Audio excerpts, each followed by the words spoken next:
Okay, good afternoon and welcome to Iyun as part of Yeshiva YouTube. Shulchan Aruch Yomi. Today, Simon Sadi class number 98. It's about Kavana and Tefillah. I mentioned in the regular share that he explains, Shulchan Aruch explains Kavana is Perush HaMilim, which means to understand the words. But then he says at the end of Sif Beis, V'achshav Einan Nizharim B'chol Zav Neishanu Mechavim Kol Gach L'Tefillah. We can't be so careful to think about Perush HaMilim. So who can really, literally concentrate on the translation of the words? He even mentions if you're not having the right kind of concentration, just stop until the thought that bothers you should subside, and then go back to your concentration. If the real chiyuv, right? It sounds like when they're on brachos, it's a chiyuv likuva. You have to have kavanah. If it means Perush HaMilim, how could we just bother davening today and not be nizar? He says you don't have to be nizar. You don't have to be careful about this nowadays. It's brachos of atalos. You're saying 19 brachos of atalos because you have to have kavanahs HaMilim. I explained in the regular share, this is not the subject that Iyun to lean on. I explained many times Iyun to lean on. The purpose of tefillah is not necessarily to understand the words. It's just topics that should conjure up in your mind different areas in your life, things that you need, things that you want, and how you should contemplate how you can use your strengths and talents to get there. I want to talk today about the description he says in Sif Aleph. He's a pious people. This is the highest level of tefillah. Is bodim lechavim v'tfilasam ashu magim is pashtas hagashmis well is gabras koach hasichli. They used to get rid of their physical bodies. I don't know what that means exactly, and they had koach hasichli. Their mind was stronger than their body. Ashu magim karov lamalas and avua. They were like neviim, prophecies. Now, I think this is a misconception. I think in Judaism that spirituality is distinct from bodily needs or wants. Your body is a nuisance. Your body is something which is abhorrent, and you should try to spiritually disassociate from your body as much as possible. You shouldn't be involved in this world as much as you can avoid physicalities of this world, and instead devote your time to spirituality. And people say spirituality is using your mind, right? Using your mind to learn Torah, to daven, using your mind. That's what he says. Your mind should rule over your body, and not only should rule over your body, it should take the place of your body. I think a lot of people have this misconception. I think they think that spirituality is all good and bodily needs or bodily wants are all bad. And the more you could gravitate towards this quote-unquote spirituality, the better you'll be and the higher level you'll be. And certainly the tefillah of people who do this is really greater. I like to reiterate this point that our bodies are not a hindrance or something we have to overcome.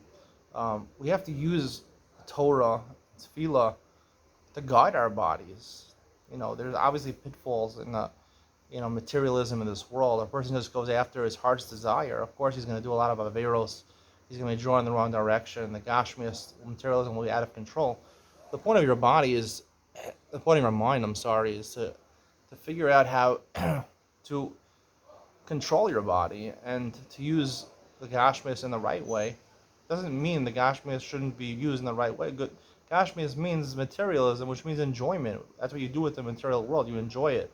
And that is the focus of life. We shouldn't think Judaism tells us you should avoid enjoyment of the world as much as possible. Spirituality is good, materialism is bad. That's not the Torah perspective. The Torah perspective is spirituality is a way of perfecting our materialism. The real goal in life is materialism. Now, there's two aspects to materialism. There's your actual physical body, my skin here that I can touch, my body, and then we believe spirituality. I don't think is your mind. I think there's a metaphysical body also. We have two realms. We have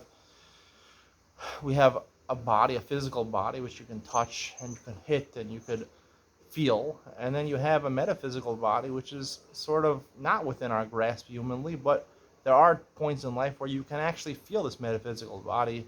Sometimes when you fall asleep, when you dream.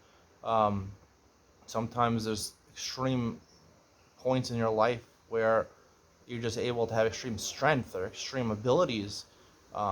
Sometimes when you're playing basketball, you're in the zone. If you know what it means, you're in the zone.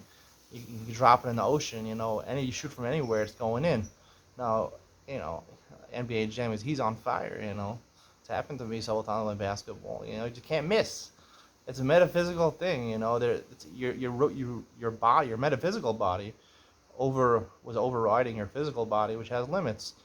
So, spirituality, using your mind, the whole point is just to get to that metaphysical body, because if you can get to that metaphysical body in this world, that really is Chaya Olam Haba. That's really what Olam Haba is.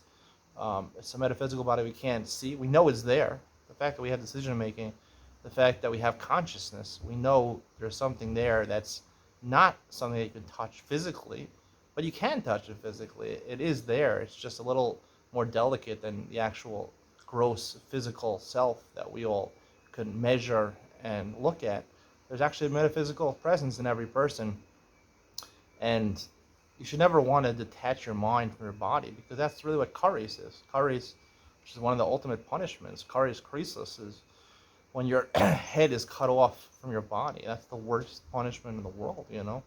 Come back in Gilgul. I mean, you can be in krisos. You could be cut off your head from your body. It's like psikreshe. We talk about Masechah Shabbos. The head is cut off from the chicken. The head is cut off from the body. That's the worst thing. In order to enjoy this world, anyone knows wanting to enjoy this world, you have to be physically present.